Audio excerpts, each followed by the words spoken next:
Sejak awal kan pernah juga saya sampaikan terkait dengan peran alumni itu penting sekali karena Lemhanas itu kan nggak punya instrumen yang seperti halnya kementerian gitu ya. Justru instrumen utama Lemhanas itu menurut saya adalah para alumni itu yang tersebar di berbagai macam instansi, apalagi kalau alumninya menduduki jabatan-jabatan strategis, tentu perannya juga yang terpenting adalah membawa misi dari Lemhanas, terutama misi soal bagaimana membangun ketahanan nasional kita, dan tentu kalau para alumni asumsinya kan mereka sudah memiliki satu pandangan yang sudah kuat tentang bagaimana seharusnya mereka membangun bangsa karena pernah belajar di Lemhanas kan. Nah, tetapi ada misi kedua yang lebih penting adalah visi untuk memantapkan nilai-nilai kebangsaan di level instansinya maupun di level masyarakat yang lebih luas gitu. Makanya kenapa kita kemarin baru menerima penyerahan SK LSP itu ya, lembaga sertifikasi profesi untuk ketahanan nasional. Tujuan utamanya kan sebetulnya kita nanti mau dorong ke depan bahwa orang-orang yang sudah memiliki sertifikasi ketahanan nasional inilah yang nanti menjadi agen perubahan di masing-masing. Terutama itu pasti berasal dari alumni ya. Untuk nanti mereka mungkin levelnya di dunia pendidikan mereka mengajar gitu. Di level masyarakat mereka juga bisa memantapkan nilai-nilai kebangsaan. Di level organisasi di mana mereka berada berkiprah juga sama demikian gitu ya. Nah, sehingga agen perubahan yang dimiliki oleh para alumni Lemhanas ini bisa masuk ke seluruh spektrum masyarakat gitu. Saya kemarin saya sampaikan, dan ini yang selalu saya sampaikan berulang-ulang, pasca Orde Baru yang tidak ada proses pembelajaran nilai-nilai kebangsaan itu ya sekarang ini nggak ada standarisasi. Saya ini orang kampus, saya ditugasin oleh kampus untuk ngajar tentang Pancasila. Saya bilang, apa alasannya saya? Ya karena ketua aktif di politik, belum tentu loh saya sebagai orang politik ngerti soal Pancasila, saya bilang. Gitu. Tapi kan pernah dulu belajar Pancasila, iya.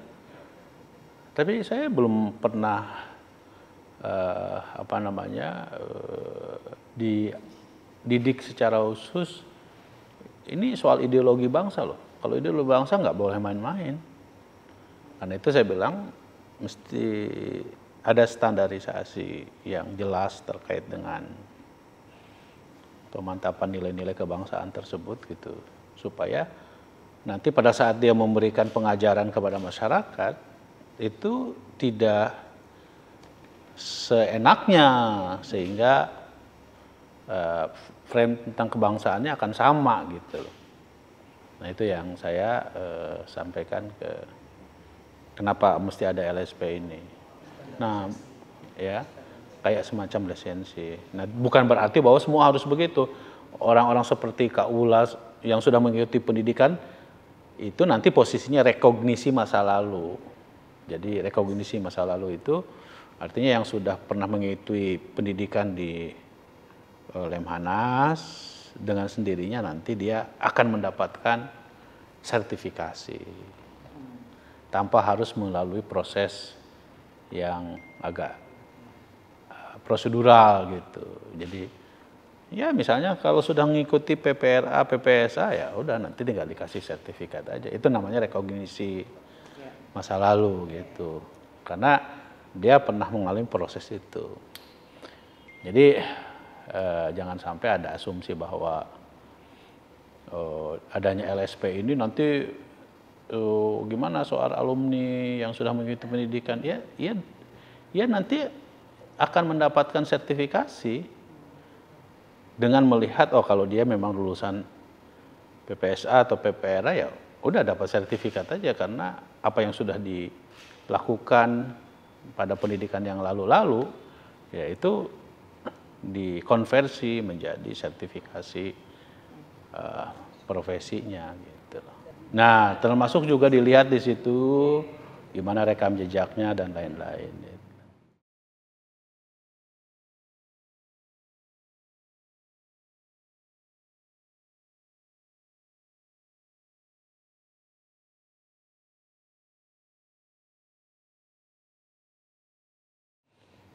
Ya, sebetulnya pesan kuat dari Bapak Presiden itu kan bagaimana kita bisa menerjemahkan Astacita ya.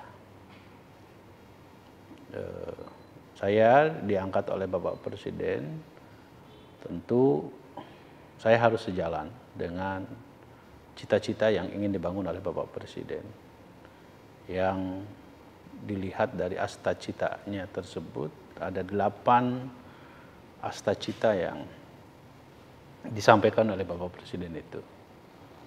Pertama adalah memperkuat nilai-nilai Pancasila, demokrasi, dan HAM. Dan saya kira Lemhanas punya kewajiban untuk, terutama pada astacita yang pertama, yaitu memperkuat nilai-nilai Pancasila dan demokrasi serta HAM. Yang kedua, pada astacita yang lain, Bapak Presiden menegaskan tentang peningkatan kualitas sumber daya manusia. Ya. Lemhanas merupakan lembaga yang menjadi kawah candra di muka bagi proses penguatan kepemimpinan nasional dengan meningkatkan kualitas sumber daya manusianya.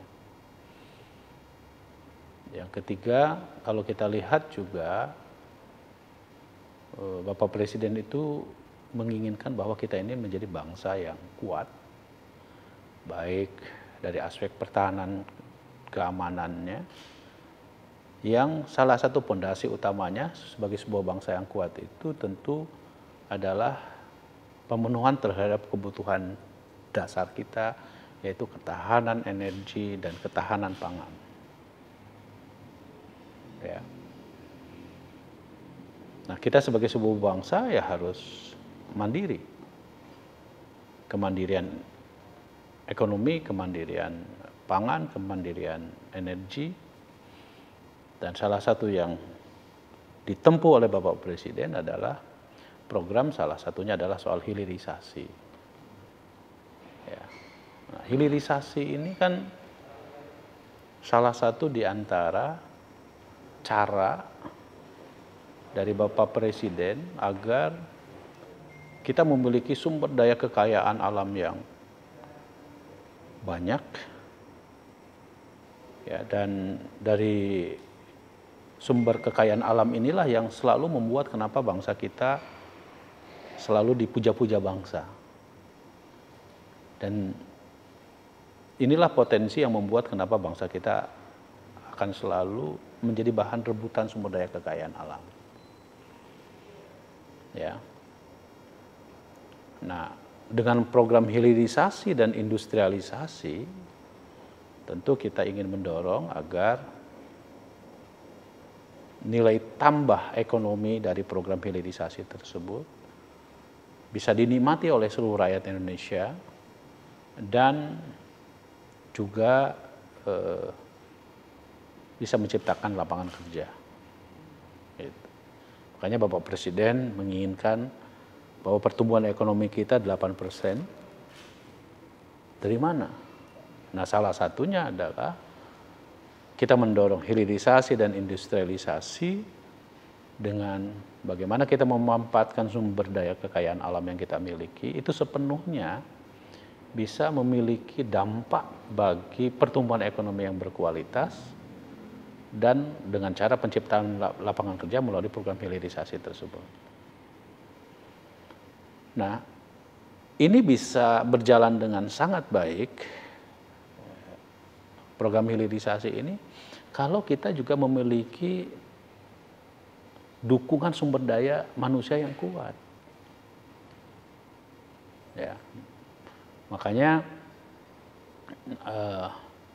ketika saya menerjemahkan Astacita Bapak Presiden, ya, Lemhanas yang tadi saya sebut memiliki 3 fungsi utama, yaitu mencetak para calon pemimpin nasional yang memiliki wawasan geopolitik, wawasan global, memiliki watak negarawan, memiliki kemampuan berpikir strategis, holistik, integratif gitu ya.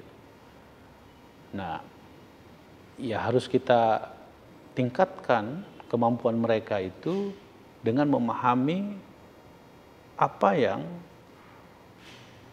termaktub di dalam Astacita tersebut gitu.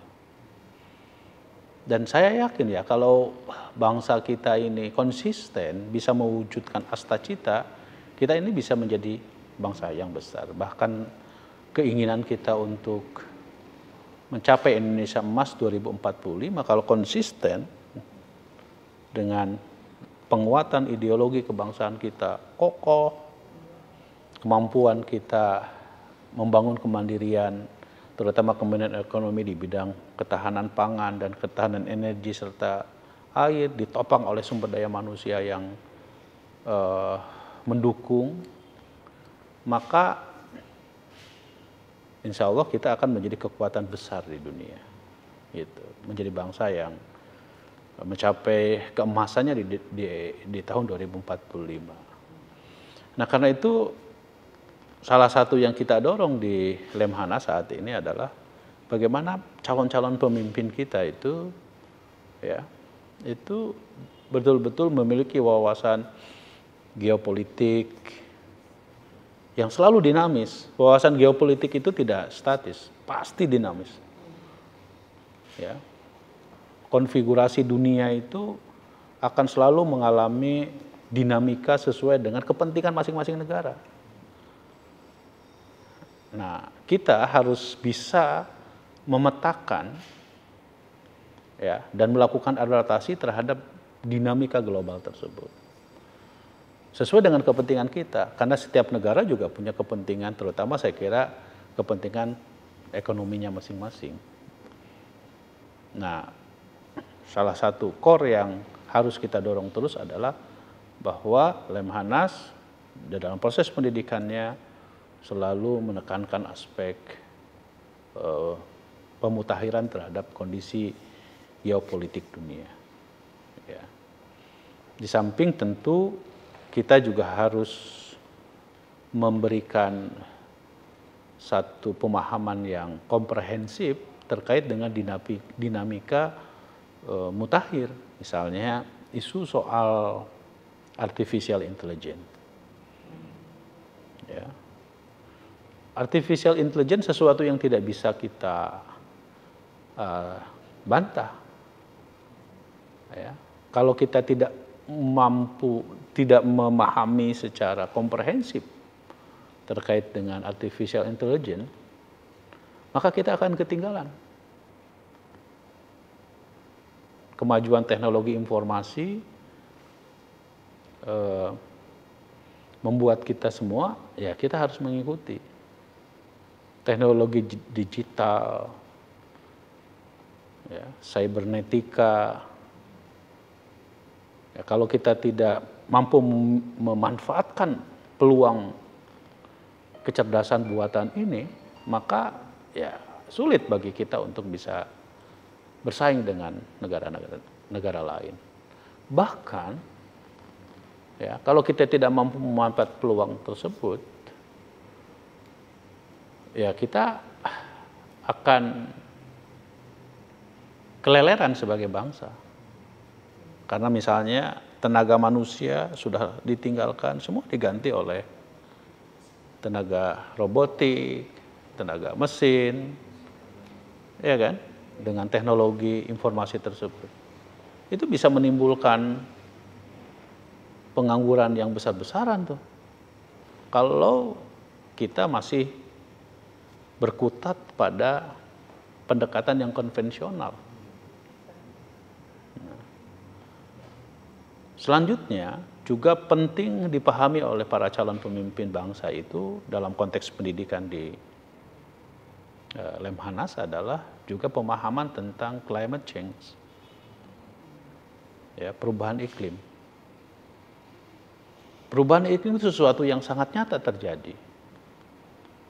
Kalau kita tidak memiliki kemampuan untuk bisa memahami krisis iklim, maka implikasinya bukan saja pada bencana alam, tetapi juga terhadap ketahanan pangan dan ketahanan energi kita.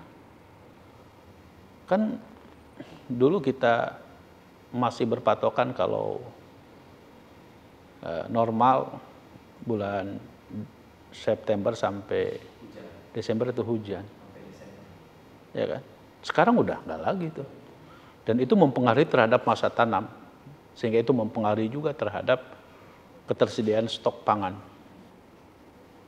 Itu perubahan iklim. Belum lagi kalau kita bicara soal efek dari krisis iklim itu, salah satunya misalnya seperti yang kita rasakan Jakarta saat ini sedang banjir akibat rob yang sudah sampai lebih ke daratan gitu, dan turunnya permukaan laut gitu. Itu akibat dari krisis iklim. Nah, para calon pemimpin kita harus bisa mendeteksi upaya tren baru dari kondisi yang akan dihadapi oleh umat manusia ke depan.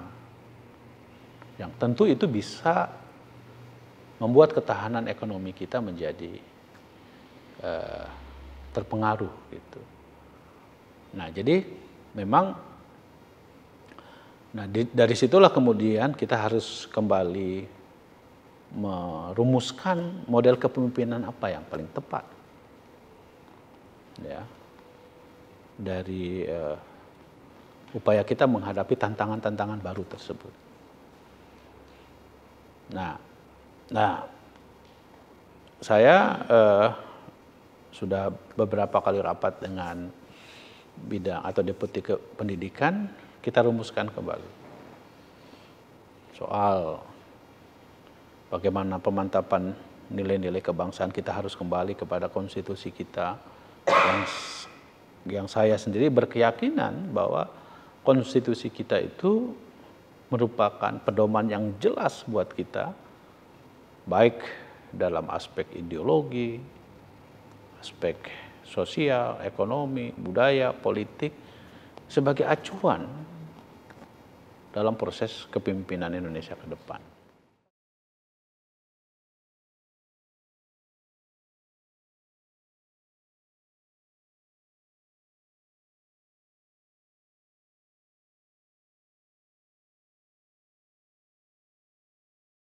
Ya, tentu saya sampaikan tadi, sebagai sebuah bangsa yang memiliki sumber daya kekayaan alam yang melimpah, ya kita harus bisa memanfaatkan kekayaan alam itu sebesar mungkin untuk kepentingan rakyatnya, sebagaimana konstitusi juga mengatakan demikian. Nah, pertanyaannya bagaimana kita bisa memastikan supaya kita bisa mendapatkan itu. Pertama, SDM kita harus kuat. Ya. SDM itu adalah kunci bagi besarnya sebuah bangsa. Ya. Kita sekarang punya program hilirisasi dan industrialisasi.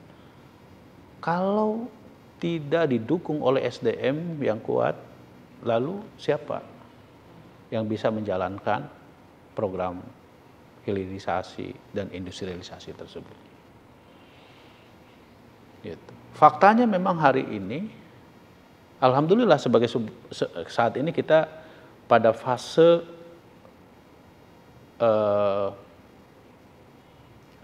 bonus demografi. Kita berada pada fase di mana usia rakyat Indonesia ini sedang produktifnya. Tapi pertanyaannya, seberapa besar mereka sudah terserap dalam dunia kerja dan dunia industri yang sesuai dengan usia produktif yang kita miliki tersebut. Ya kan? Faktanya hari ini bahwa kita masih menghadapi masalah stunting. Ya. Stunting itu bukan hanya soal orang gagal tumbuh secara sempurna. Tapi ini soal modalitas kecerdasan yang terganggu. Orang stunting itu, dia nggak bisa berpikir secara sempurna untuk memahami tentang pengetahuan. Disuruh berpikir, melongo gitu. Dan hari ini kita masih banyak stunting kita, walaupun trennya sudah mulai menurun. Nah, karena itu program Presiden Prabowo dengan makan bergizi gratis, kalau menurut saya ini program yang terlambat.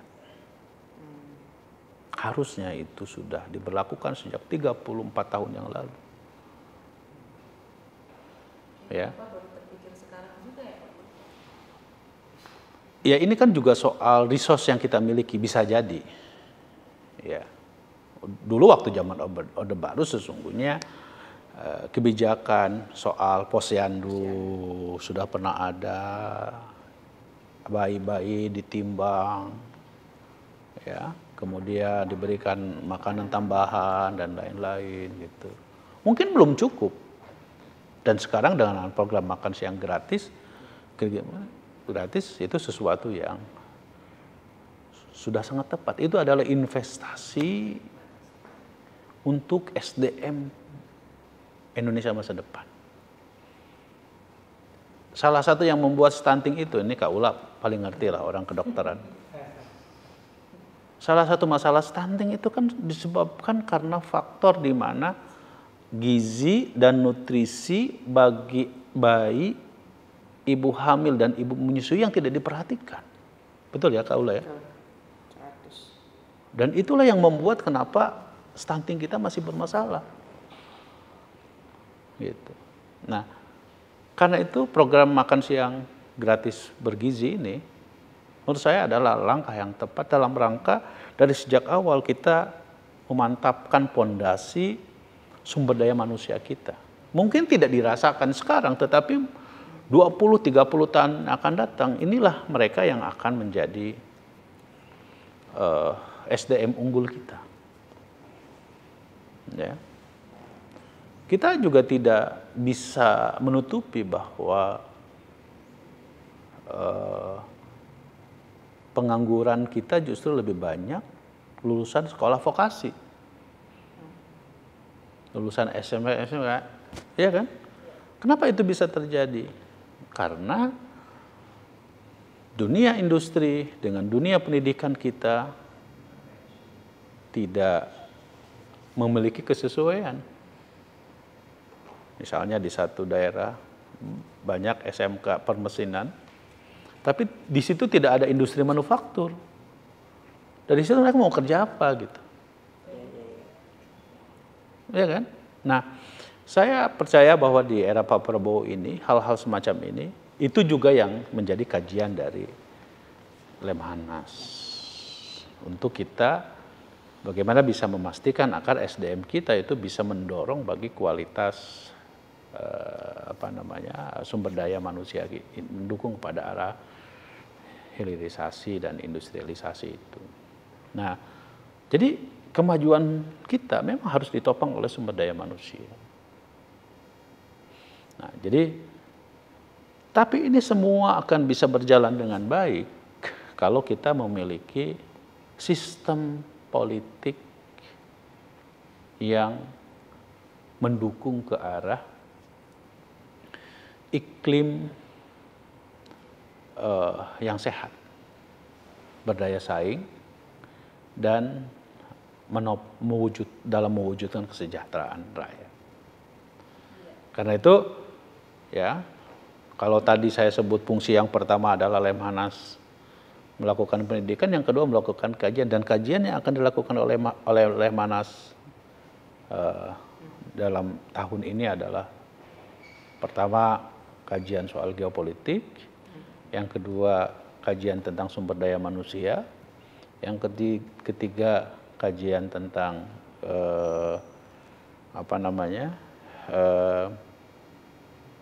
sistem politik dan konsolidasi demokrasi, dan yang keempat ya ekonomi yang berkualitas dengan cara mendorong ke arah bagaimana kemandirian pangan, kemandirian energi sebagai fondasi dasar dari ketahanan nasional kita.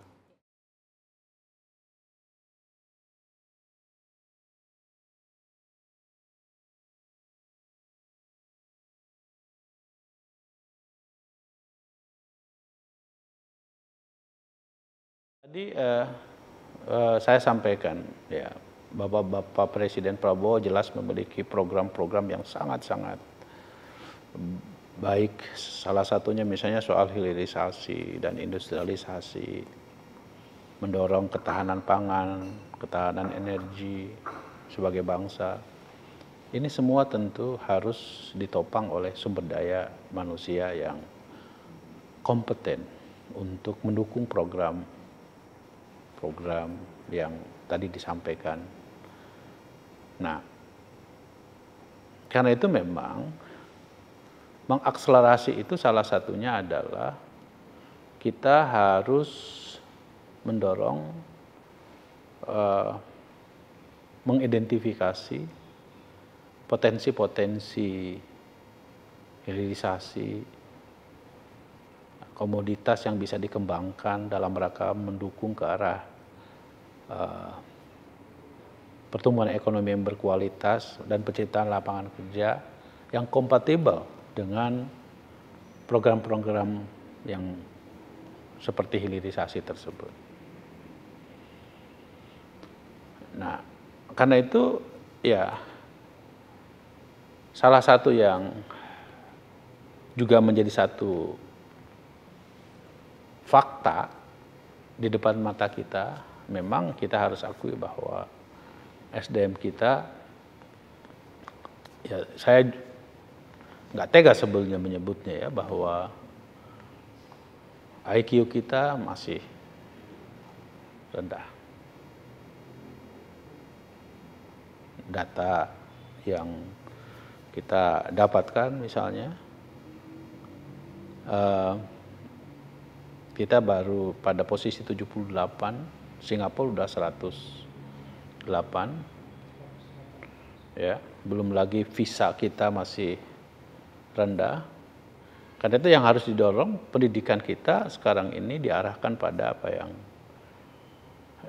oleh Bapak Presiden selalu sebut sebagai STEM, ke science, teknologi, engineering, dan matematika. Karena itu adalah ilmu yang paling dasar untuk bisa memahami dan dimanfaatkan untuk ilmu pengetahuan dan teknologi. Ya. Nah, karena itu saya melihat bahwa Presiden Prabowo punya program, salah satunya adalah menyelenggarakan sekolah-sekolah unggulan di setiap kabupaten kota yang diarahkan pada STEM itu. STEM.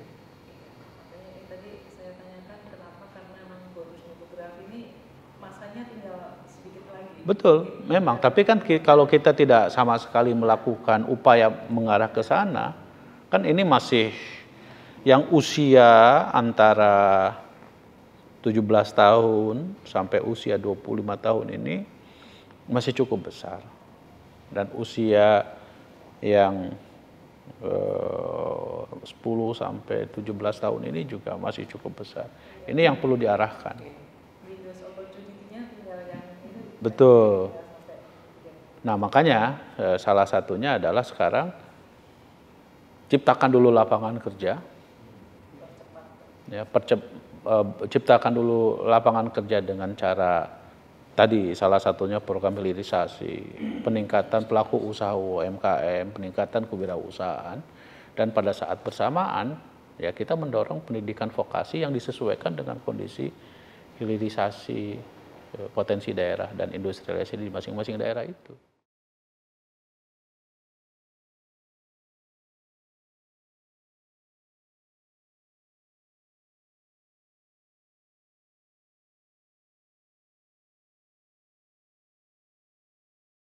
Teorinya harusnya bisa begitu. Karena begitu masif kan. Ya, sekarang kan misalnya begini ya, harusnya ya kemarin saya meninjau kick off pertama kali makan bergizi gratis di Depok.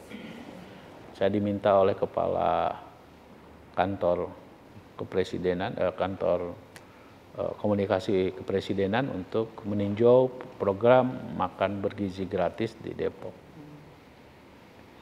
Kalau dilihat dari praktek dari kebijakan tersebut ya, harusnya itu bisa mendorong, terutama pertama, mendongkrak pertumbuhan ekonomi pada level lokal.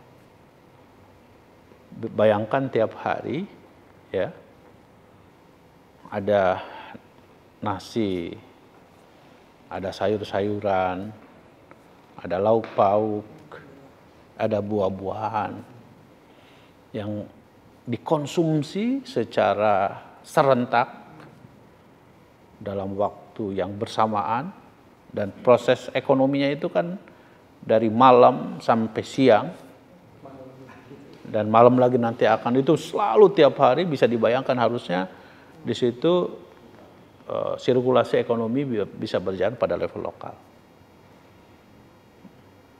Nah, Pak Presiden jelas sekali beliau menyebutkan suplai bahan harus menggunakan sumber lokal.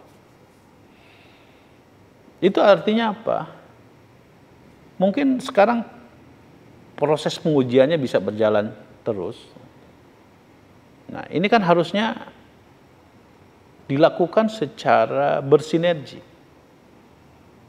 Bukan saja instansi seperti Badan Gizi Nasional, tetapi juga menurut saya pemerintah daerah untuk misalnya mendorong dan menghitung, mengkalkulasi berapa sih kebutuhan lokal, ya, bahan baku apa aja saja yang dibutuhkan, disediakan. Optekernya kan udah jelas, yaitu ya Badan Gizi itu di level daerah itu, ya kan? Nah, ini seharusnya kan bisa mendorong ekonomi. Ekonomi paling mikro kan bumbunya bisa diambil. Tentu, itu yang saya bilang tadi, bahwa ya tidak semua harus nasi. Mungkin orang Papua bisa dengan sagu, ya kan? Orang Madura bisa dengan jagung, orang Maluku bisa dengan sagu. Jadi sebetulnya kalau ini bisa dilakukan secara konsisten, kita bisa menggerakkan ekonomi lokal. Nah, makanya itu yang saya bilang tadi, apapun program, ya, kalau dilakukan secara kolaborasi dari berbagai macam instansi, kita bisa menyelesaikan ini dengan baik.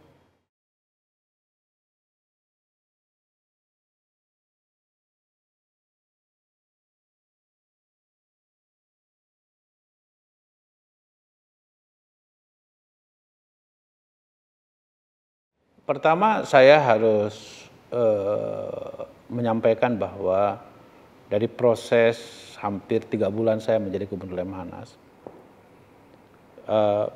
masyarakat punya ekspektasi yang cukup tinggi terhadap Lemhanas. Ya. Mereka merasakan betapa memantapkan nilai-nilai kebangsaan itu. sesuatu yang sangat harus diperkuat. Ya. Nah, karena itu salah satu yang saya coba gagas selain program-program yang sudah ada seperti pendidikan, kajian, dan pemantapan nilai kebangsaan adalah ya kita harus mendorong anak-anak muda terutama agar mereka memiliki semangat dan nilai-nilai kebangsaan itu tertanam pada diri mereka, sehingga dengan demikian ya rela berkorban untuk bangsa, ya, mau bekerja, memiliki nilai-nilai luhur dengan moral etika yang tinggi, itu akan mewarnai setiap gerak langkah dari ya karena pada umumnya seperti yang saya sampaikan tadi bahwa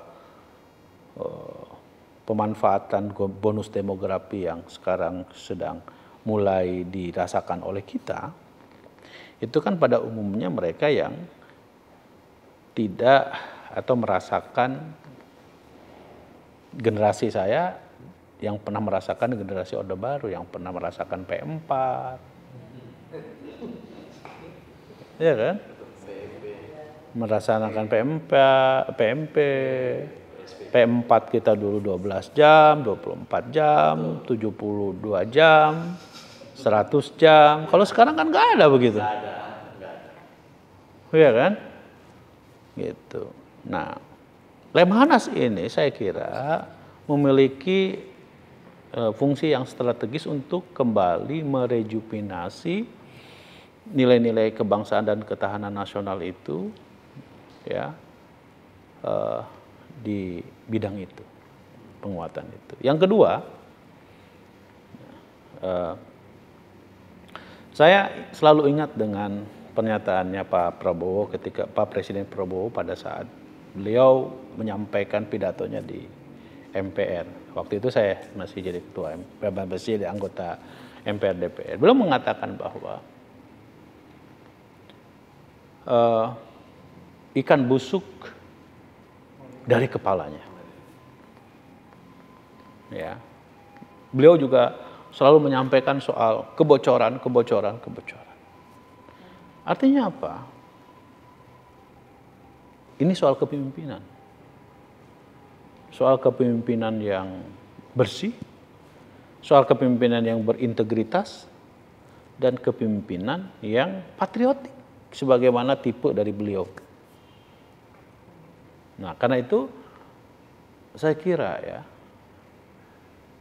selain orang memiliki kecakapan, kompetensi, wawasan, pengetahuan, yang terpenting juga adalah soal integritas diri sebagai seorang pemimpin. Karena itu kepemimpinan yang akan kami coba tekankan, walaupun mungkin dulu-dulu sudah ada etika negarawan segala macam, tapi kepemimpinan integritas itu penting sekali, menunjukkan keteladanan kepada masyarakat, gitu ya, sebagai seorang pemimpin, taat terhadap konstitusi, karena itu adalah pondasi yang sangat penting agar ya bangsa ini menjadi bangsa yang berwibawa.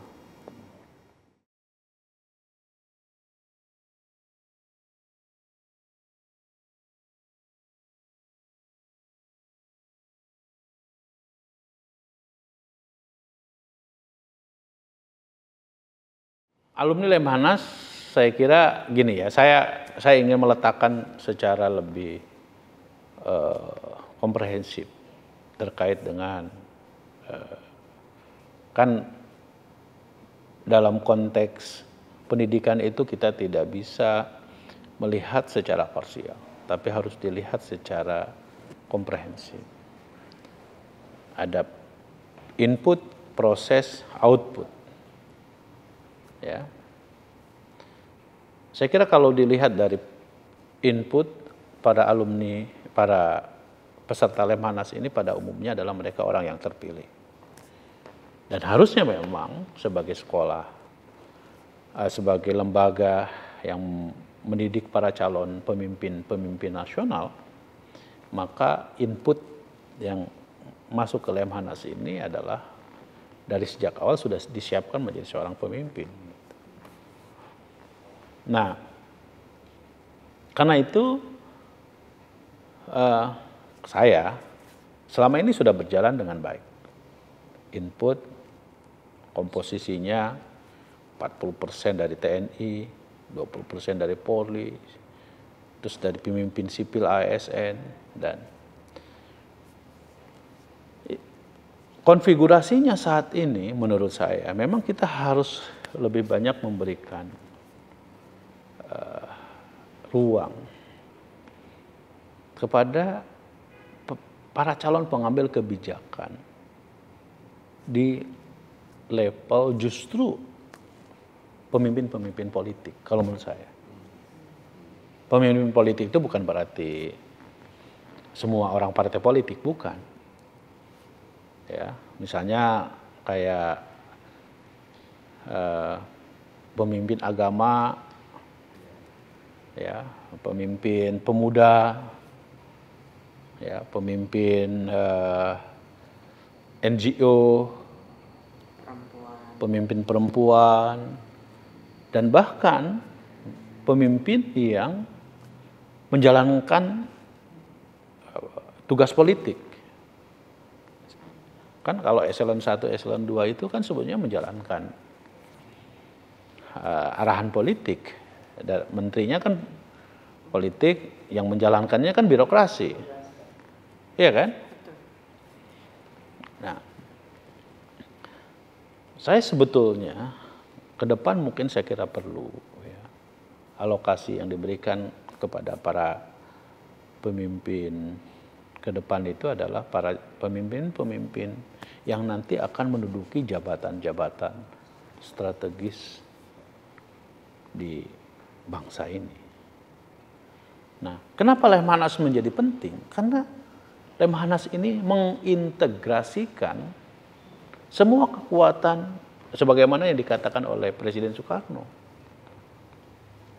Pemimpin dari TNI, militer, pemimpin dari polisi, pemimpin dari pemimpin partai politik, semua disatukan. Dan mereka tidak lagi bicara soal ini kementerian saya, ini kelompok saya, tapi sudah berpikir apa yang menjadi kepentingan bangsa ke depan. Itulah mungkin makna dibalik bahwa Lemhanas harus berpikirnya strategik, holistik, integral, dan komprehensif. Karena kita tidak lagi bicara soal ego sektoral. Ya. Nah, saya kemarin ketemu dengan Ibu Menteri Menpan RB, saya sampaikan, Bu, kalau TNI Polri saya sudah ketemu dengan KSAD, KSAO, KSAL. Saya sampaikan kepada mereka tentu mereka terutama kepada Ibu Menteri Menpan RB saya bilang mungkin harus dikembalikan lagi kepada fungsi Lemhanas yang dulu. Semua pejabat eselon 2, eselon 1 harus di Lemhanas. Ya, supaya mereka berpikirnya adalah berpikir demi kepentingan bangsa, bukan lagi berpikir soal sektoral. Kalau kepentingan sektoral, mohon maaf ya, misalnya kementerian ini yang lebih banyak bergerak di sektor perdagangan, pokoknya yang penting nilai ekspornya tinggi. Kalau kementerian yang A, pokoknya industrinya harus bagus. Kalau kementerian yang ngurusin soal keuangan, ya pokoknya yang penting pajaknya yang banyak. Kan nggak bisa begitu. Harus berpikir secara integral. Apa kepentingan nasional kita apa sih? Kalau kita masih berpikir sektoral, waduh, bangsa ini nggak bakal selesai-selesai. Tidak apa-apa satu kementerian tertentu tidak lagi berpikir soal misalnya berapa PNBP yang dihasilkan, nggak lagi bicara soal itu, iya kan? Tapi berbicara soal ketersediaan kebutuhan rakyat, ketersediaan stok pangan, ketersediaan peningkatan kesejahteraan petani, gitu. Itu berpikir hal yang lebih besar dibandingkan dengan hal-hal yang sifatnya sektoral. Nah ini yang, itu kan otoritasnya bukan pada, ya mohon maaf ya, kalau TNI kan tentu bicaranya kan soal pertahanan, perbatasan. Tapi kan kalau soal hajat hidup rakyat banyak, justru pada kepemimpinan di level kementerian itu. Nah mereka inilah, makanya saya sangat menyambut positif ketika Bapak Presiden misalnya menteri-menteri dikumpulin dulu di Magelang. Wah itu bagus. Penyamaan persepsi tentang tantangan global, ditekankan dulu aspek integritasnya. KPK bicara, Polri bicara, Jaksa Agung bicara, BPKP bicara, BPK bicara. Menteri-menteri lu jangan macam-macam ya. Kamu kalau macam-macam nih ada KPK, gitu kan maknanya kan begitu. Kita juga kan jadi nggak berani macam-macam. Ya kan itu ingin menunjukkan bahwa presiden itu menekankan sekali aspek integritas seorang penyelenggara negara.